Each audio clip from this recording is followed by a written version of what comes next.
झालं का? ओम श्री सिद्ध भैरवाय नमः. बघा, हा जो मनुष्याला मानव देह मिळालेला आहे हा पंचतत्वाचा आहे. अग्नी, वायू, आकाश, पृथ्वी. आणि या पंचमहाभूत माणसानं जर काही चुका झाल्या तर त्याला ती शिक्षा देते. आणि मग निसर्ग नियमानुसार माणूस जर वागला तर त्याचं जीवन व्यवस्थित चालतं.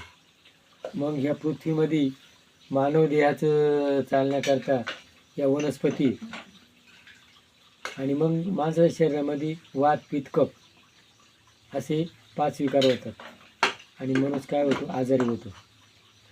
तर मी खेडभैरव येथे पारंपरिक वैद्य रामदास तुकाराम जाधव मला जी थोडीशी निसर्गोपचाराची माहिती ते आपल्याला सांगतो, ते आपण ऐका.